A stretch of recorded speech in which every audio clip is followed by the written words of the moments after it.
الحمدللہ وکفا وسلام علی عبادہ الذین اصطفیٰ اما بعد۔ السلام علیکم ورحمۃ اللہ وبرکاتہ۔ ناظرین کرام، اہتمام الحق تھانوی آپ سے پھر ایک مرتبہ مخاطب ہے۔ جیسا کہ آپ کو معلوم ہے، گزشتہ چند دنوں سے بلکہ یوم عاشور سے پورے ملک میں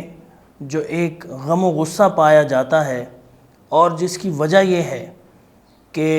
یوم عاشور کے موقع پر کراچی میں اور اس سے کچھ دن قبل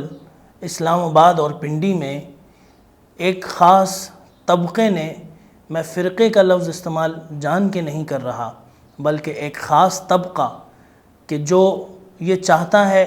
کہ پاکستان میں اور مسلمانوں میں جو ہے امن و امان کی جو صورتحال ہے اس کو وہ نقصان پہنچائے، اس کو جو ہے تہس نہس کر دے، تو اس خاص طبقے نے پھر ایک مرتبہ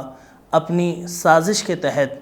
صحابہ کرام رضوان اللہ علیہم اجمعین کی شان میں گستاخی کی، کیونکہ ان کو معلوم ہے کہ مسلمانوں کے جذبات اس بات کو بالکل برداشت نہیں کریں گے،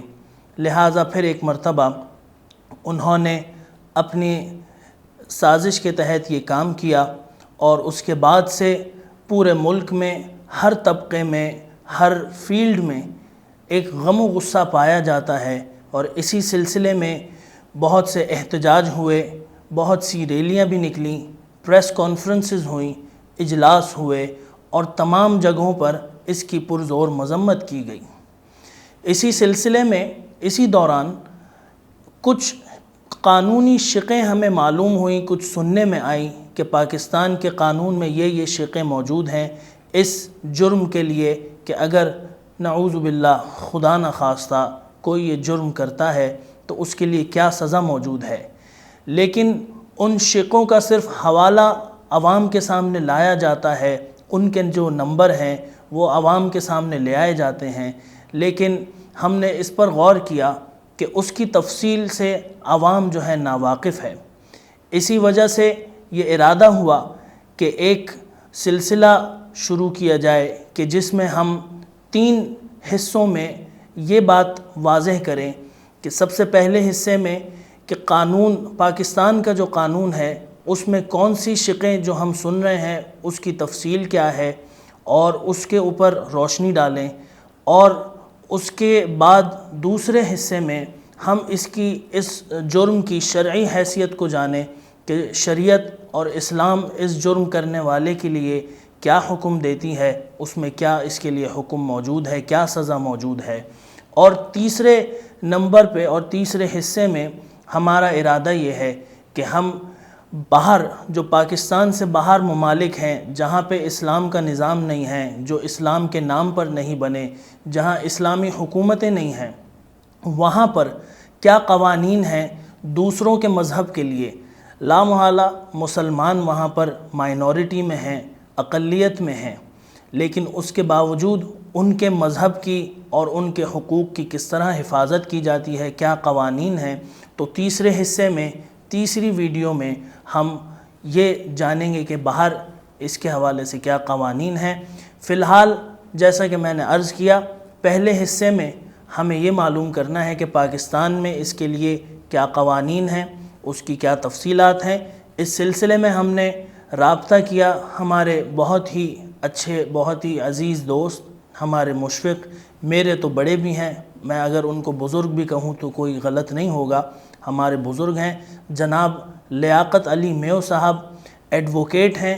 اور اس فیلڈ میں، اس لائن میں بہترین اللہ تعالیٰ نے ان کو کمال دیا ہے، اور ہم نے شروع سے اب تک ان کو اسی فیلڈ میں دیکھا ہے، اور ان کا بہت ہی وسیع اس حوالے سے تجربہ ہے۔ آئیے ہم ان سے معلوم کرتے ہیں کہ پاکستان میں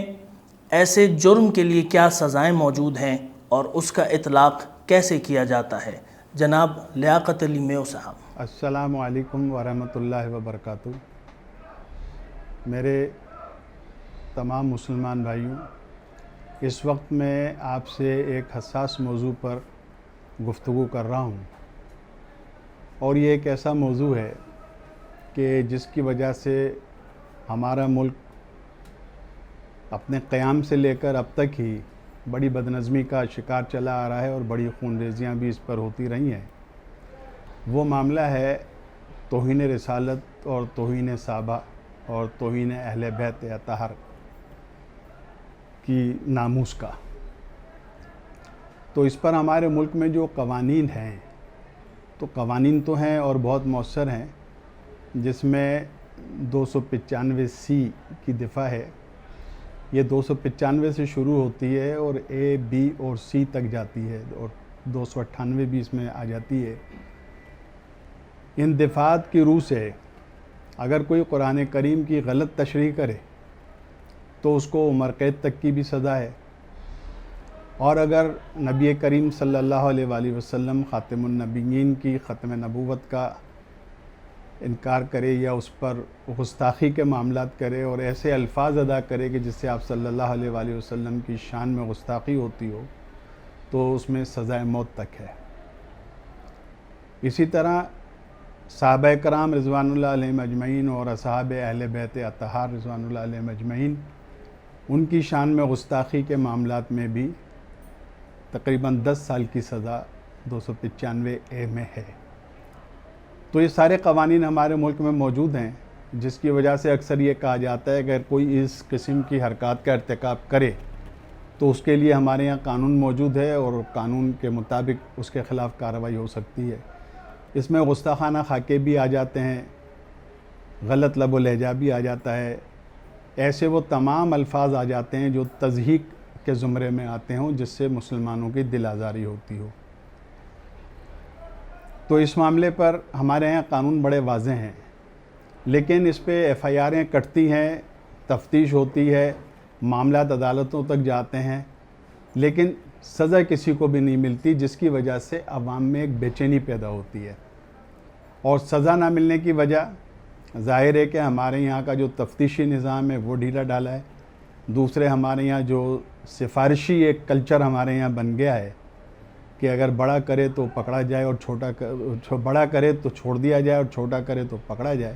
تو ہمارے یہاں بڑوں کو عموماً چھوڑ دیا جاتا ہے اور نظر انداز کیا جاتا ہے۔ اسی طرح معاملات عدالتوں تک پہنچتے ہیں تو وہاں بھی معاملات اسی طرح کچھ نہ کچھ معاملات ایسے رہتے ہیں کہ کوئی نہ کوئی کسی نہ کسی حوالے سے اثر انداز ہو جاتا ہے۔ تو اس معاملے میں بلا تفریق کوئی بھی، خواہ وہ غیر مسلم ہو یا مسلمان ہو یا مسلمانوں کے فرقوں میں سے کوئی فرقہ ہو یا کوئی مکتب فکر ہو یا اس وقت تو نئے نئے جو مکاتب فکر ابھر کے سامنے آ رہے ہیں ان میں سے ہو، بہرحال جو بھی افراد ہو یا اشخاص ہوں یا فرد ہو، اگر توہین آمیز الفاظ استعمال کرتا ہے تو اسے بالکل قانون کے مطابق، پروسیجر کے مطابق، عدالتی پروسیس کے مطابق اسے انجام تک پہنچنا چاہیے۔ جب تک ایسے لوگوں کو سزائیں نہیں ملیں گی، عوام میں بے چینی پیدا رہے گی اور عوام قانون اپنے ہاتھ میں لیتے رہیں گے۔ عوام قانون ہاتھ میں لیتے ہی جب ہیں کہ جب انہیں یہ ہو جاتا ہے کہ بھئی اس قسم کے معاملات میں کسی کو سزا تو مل نہیں رہی۔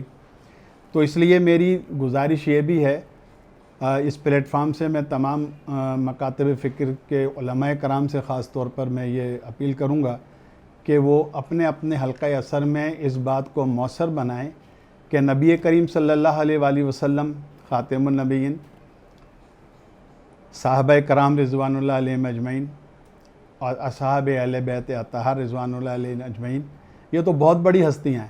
اس کے بعد اولیاء اللہ ہیں، علماء کرام ہیں، مشائخ عظام ہیں، یہاں تک کہ اگر کسی کا کوئی قابل احترام فرد ہے، اس کے خلاف بھی اگر آپ توہین آمیز الفاظ استعمال نہ کریں تو معاشرے میں خود بخود امن قائم ہو جائے گا اور کسی کے جذبات مجروح نہیں ہوں گے، کسی کی دل آزاری نہیں ہوگی۔ اگر یہ درس ہمارے علماء کرام، تمام مکاتب فکر کے علماء کرام اپنے اپنے حلقہ اثر میں لوگوں کو دیں تو اس سے ایک اتحاد بین المسلمین کی فضا بھی پیدا ہوگی، اور پھر اگر کسی کو اس طرح برا بھلا کہنے سے یا اس کی توہین کرنے سے یا تضحیک کرنے سے، دل آزاری کرنے سے اگر کسی کے کوئی مرتبے بلند ہوتے ہوں تو وہ ایک الگ بات ہے، نہیں تو میرے خیال میں تو کوئی مرتبے بلند ہونے والی بات نہیں ہے، اپنا ہی زبان خراب کرنے والی بات ہے۔ لہذا محتاط رہیں، خاص طور پہ سرکار دو عالم صلی اللہ علیہ وآلہ وسلم کے معاملے میں، قرآن کریم کی غلط تشریح کے معاملے میں، یہاں تک کہ ایک دوسرے کی مذہبی عبادت گاہوں کو، مساجد وغیرہ کو نقصان پہنچانے پر بھی ہمارے یہاں قوانین موجود ہیں اور ان میں بھی سزائیں موجود ہیں۔ مذہبی اجتماعات میں خلل ڈالنے اور ان اجتماعات کو درہم برہم کرنے کے معاملات میں بھی ہمارے یہاں قانون موجود ہے۔